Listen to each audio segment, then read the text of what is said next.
Hey everyone, it's JustAiriBo here, and today we're going to be diving into my own twist of a Dragon Ball What If. This one being, what if Monaito raised Kakarot? Now, before we start, I want to say a couple things. This is my first ever time writing a full Dragon Ball What If from scratch. So if you notice a few little inconsistencies or lore stretches here and there, that's my fault, I apologize.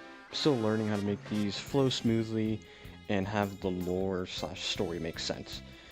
Also, just a heads up, even though we're sticking with Kakarot for most of the story, I might accidentally call him Goku time to time, which is just a force of habit. But with all that out of the way, we can get into the what if. So without further ado, let's jump into it. So how does Kakarot even land on planet Cereal? Well, we gotta go back to when Bardock was fighting the Heaters. Now, of course, some people aren't the biggest fan of Super Bardock and prefer Z Bardock in many ways. So what I'm going to do personally, like what Salad Sane does, for example, combine the two into one to fit certain lore in as well. That'll make sense later on throughout this series. But now, without further ado, we can fully go into the what if now. The fight between Bardock and Gas has just ended, and Alec angrily tells Bardock to look for a quote-unquote meteor anytime soon. Bardock doesn't entirely believe him, thinking he's just trying to scare him, but he keeps it in mind. Alec fully leaves, learning Frieza will be there shortly. Monaito runs up to Bardock, healing him, and Bardock tells Monaito what Alec said. Monaito tells him that if his planet is in any danger of destruction at all, that he can take care of Bardock and his family on planet Cereal. Bardock thanks him, but thinks Alec just said that to scare him a bit. Bardock thanks Monaito for everything before fully leaving, learning shortly after that Frieza has requested all Saiyans to come back to Planet Vegeta. Bardock, knowing he's stayed on Planet Cereal for far longer than usual, decides it's time he should finally leave. As Bardock is on his way back, he starts to think to himself, what's Frieza planning? Why does he want all Saiyans to return? Does he need them all to conquer a strong planet? For some sort of announcement? All these thoughts are crossing through Bardock's head even when he starts walking back to see Guinea. But while he's walking back to see Guinea, Beats interrupts him and asks Bardock what was taking him so long, to where Bardock explains everything besides him fighting the Heaters. Beats then says that there have been Frieza soldiers asking about the legend of the Super Saiyan. That's when it clicks for Bardock. That's it. He wants all Saiyans to destroy the planet with them along with it, so there's no chance of a Super Saiyan ever happening. Bardock doesn't say any of this out loud, but Beats can tell he has something on his mind. As he's about to ask Bardock, he starts to speedwalk towards Guinea. Bardock greets Guinea, and she can immediately tell something's wrong, so when she asks, Bardock tells her everything. Guinea, now showing concern on her face, asks Bardock what they should do. Bardock looks over at Kakarot in his pod, and remembers back to when Monaito said, if need be, he can take care of him and his family. Bardock tells Guinea that he wants to send Kakarot off the planet and fight against Frieza. Guinea, shocked at first, denies it, until Bardock convinces her more, to the point she finally agrees. Bardock says he's going to send Kakarot to a planet with a friendly Namekian and a sniper species. That planet being Planet Cereal, of course. Now, we don't know exactly how far Planet Cereal is, but I'll throw Bardock a bone and say Planet Cereal is closer to Planet Vegeta than Earth originally is. So, Bardock knows that in case Frieza ends up planning on destroying the planet, he can easily go and retrieve Kakarot and bring him back to Planet Vegeta. As night starts to cross, Bardock steals the same pod, and as he puts Kakarot in it, he puts some parting gifts in it, in case they never see each other again. An extra pair of Bardock's Saiyan armor that he doesn't use often, but wants Kakarot to wear when he's grown up enough to wear it. He then puts in a red bandana in the same pod next to him. Something Bardock wears often. Of course, in Z Bardock, we know this is a bandana that's red from blood from when he sees Tora and the others dead, but we'll just say that this time it's something Bardock has had for a while now. As Bardock closes the Saiyan pod, he says his final words to Kakarot to stay strong and grow up strong. Guinea kisses Kakarot on the forehead, crying, thinking she'll never see Kakarot again. As the Saiyan pod flies away, Guinea and Bardock hug each other, waving to Kakarot goodbye, knowing this just might be the last time they ever see each other again. As the pod leaves, Bardock tells Guinea that even though she isn't the biggest fan of fighting, she needs to get ready to rebel against Frieza. Guinea is shocked, but understands. They both fly back home, and Bardock runs into Tora. Tora asks Bardock where he was and that his squad needed to talk to him. Gine tells Bardock to go with Tora. She'll tell Raditz where Kakarot went. Tora is a bit confused on what Gine meant by where Kakarot went, but doesn't ask questions. As Tora and Bardock meet up with the rest of the squad, Tora realizes that something's off with Bardock. Ever since he came back from Planet Cereal, he's been avoiding them and acting strange. Bardock tells them everything, saving a mother and son, and Namekian on a different planet all alone, and the Heaters planning to betray Frieza. Bardock fighting Gas and winning even so. And last but not least, the feeling Frieza is going to end the Saiyans. Bardock's entire squad is shocked and don't believe him at first until they connect the dots. Frieza wants all Saiyans on the planet. Has soldiers asking about the Super Saiyan. It makes sense. That must be what's up. Shugesh speaks up and asks Bardock what they should do. Bardock says he'll try to talk to King Vegeta. Meanwhile, the rest of his squad should get the other Saiyans with him. They all agree and fly in different directions, getting Saiyans. As Fasha lands and talks to a group of Saiyans, she recognizes a Frieza soldier is looking at them a bit longer than usual. She tries to ignore it, but then the soldier comes up and asks what's going on. The other Saiyans say how Fasha is sounding crazy about Frieza wanting to destroy Planet Vegeta. Fasha, worried, looks at the soldier.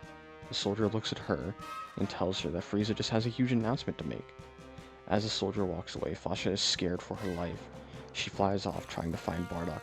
As she does, the soldier then clicks on his scouter asking if Frieza heard the conversation. Frieza agrees and decides he needs to destroy the planet right now.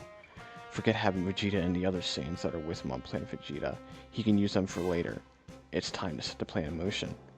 Bardock bursts through the doors yelling for King Vegeta, but as he does, he realizes King Vegeta is dead, with Dodoria standing there smiling at Bardock.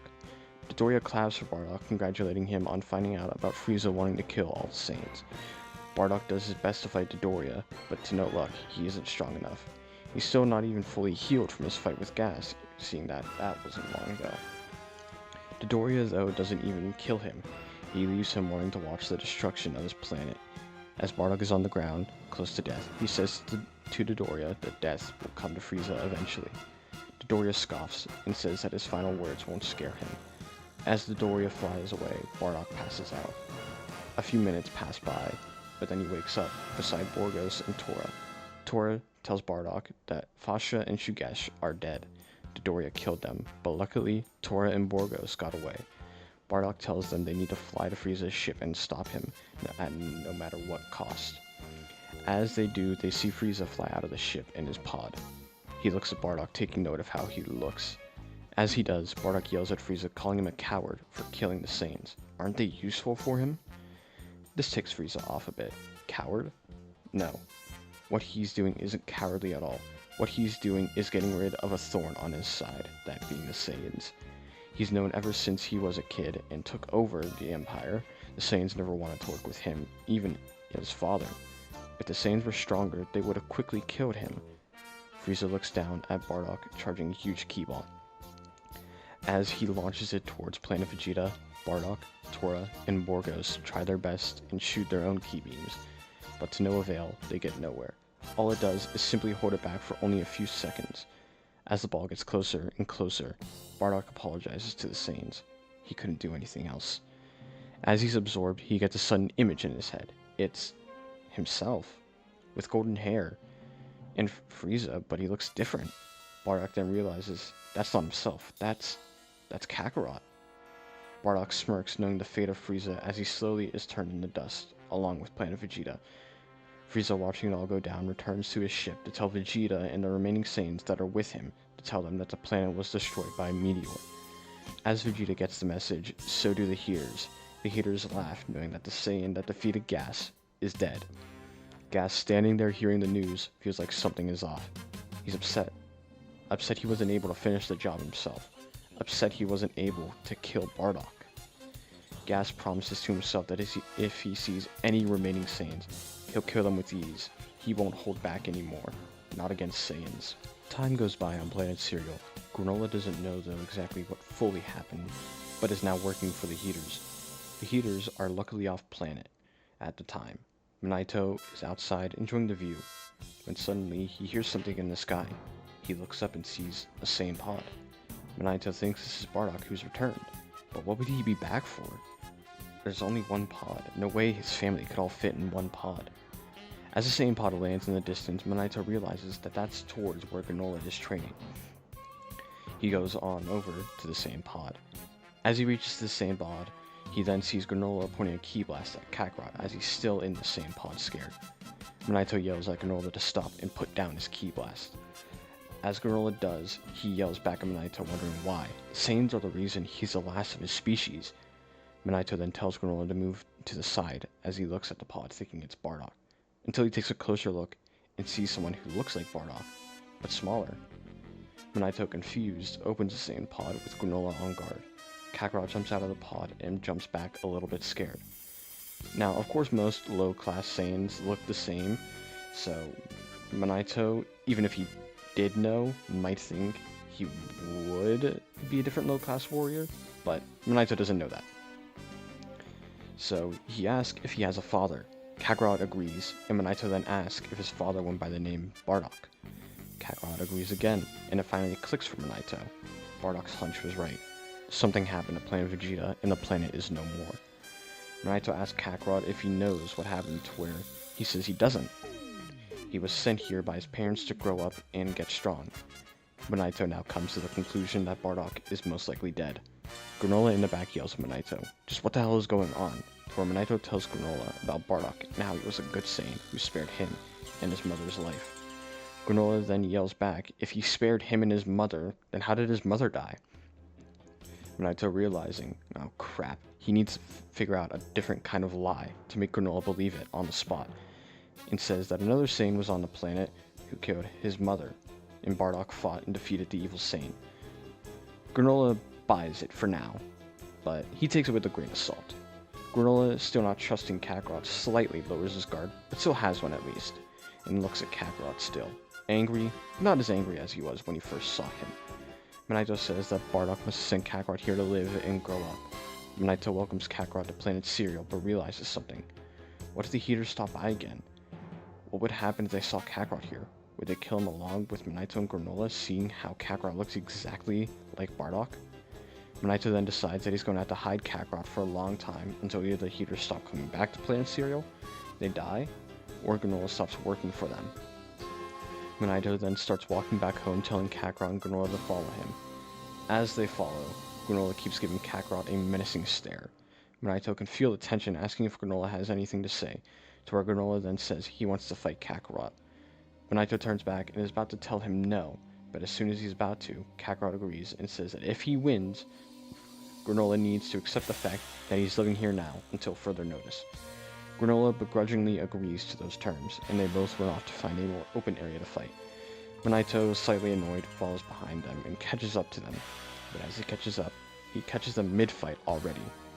Now, we don't know how strong Granola is at this age, but we'll just say that he and Kakarot are dead even in strength. Granola still doesn't know how to use his red eye, so that gives Kakarot the slight advantage and just barely defeats Granola. But as he does, he falls to the ground and barely mutters the words, he won the fight. Monaito then walks over and heals them both, and tells them what they did was stupid, and could have caught some unneeded attention that could have even got the heater's attention. But Granola and Kakarot both look at each other and laugh it off. Monaito's a bit annoyed, but glad to see them starting to get kind of along. As the years pass, Kakarot finally hits his growth spurt. He can finally wear his father's spare Saiyan armor that he gave him. As Kakarot steps out, wearing the Saiyan armor, all that Monaito can see is Bardock. Monaito even calls Kakarot Bardock at first when he steps out. Granola looks at Kakarot as well, remembering seeing Bardock before Monaito made him pass out. Granola, a little bit angered remembering that day, brushes it off a little bit. As Monaito is about to step outside and enjoy the view again, he sees the heater's ship landing to talk to Granola. Monaito yells at Kakarot to go and hide. Kakarot runs into another room and Monaito opens the door for the heaters, only to see it's Maki and Oil. They tell Monaito that they forgot to give Granola his payment for a recent job they did, but they take note that Monaito and Granola seem a bit nervous and keep looking back. They brush it off, but take note of how nervous they look. Anytime the heaters stopped by, Kakarot wasn't anywhere near the house. He would be off in the woods training with Granola, so they never really had to worry about it until now. Granola takes the payment and thanks them as he quickly closes the door. Maki and Oil, a bit annoyed, just think they finally went crazy living up on this hill by themselves. They decide to go fly back to Alec. Monaito and Granola breathe a sigh of relief as Kakarot opens the door and says he needs to pee. A week goes by. Monaito is watching Kakarot and Granola train together. Granola is starting to get slight control over his red ideas for himself. Granola even bought a machine he can wear that can help his sniping, that being Oatmeal. Oatmeal then detects something in the sky. As all three look up in the sky, they recognize it's a Saiyan pod. All three are shocked. A Saiyan? But how? They should have all died on Planet Vegeta. Kakarot, now being able to sense Ki, feels like he's felt the Ki presence before, and it feels very familiar. As the Saiyan pod lands, Granola and Kakarot fly over to it to see a Saiyan with long hair, who looks at them both. This Saiyan, of course, being Raditz. Kakarot and Granola stand on guard as Raditz looks at them both.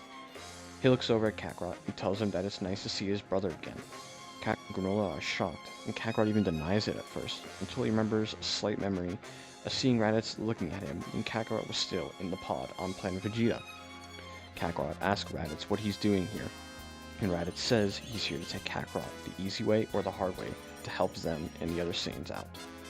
Kakarot says he's not going anywhere as he gets fully on guard along with Granola. Raditz, annoyed, realizes he has no other choice but to kill the two, seeing that Kakarot, no matter what way, won't come with him. He turns on his scouter to scan their power level, and for Vegeta and Nappa to keep an eye on the fight also. A little surprised. Now, Kakarot doesn't have the same masters as he did before on Earth, but alongside someone like Granola, the two training, I feel it's a good combination. Kakarot's not going to be much stronger, and I'm just going to throw that Granola's just a bit weaker than Kakarot. Kakarot is at a power level of around 500, while Granola is at a power level of 450. As the two charge, Raditz realizes that if the two fight together, he might struggle a little bit, so he's going to need to try his best to separate the two. And with that, that's where we'll stop for today. What do you guys think of this what if? To continue, I'll set a like goal of just a measly 15 likes since this is just my first video and I doubt this will reach an audience. If we hit that goal, I'll continue with this series. With that out of the way, be sure to subscribe also, it helps out the channel a lot. Anyways, with all that out of the way, I'll see you guys next time.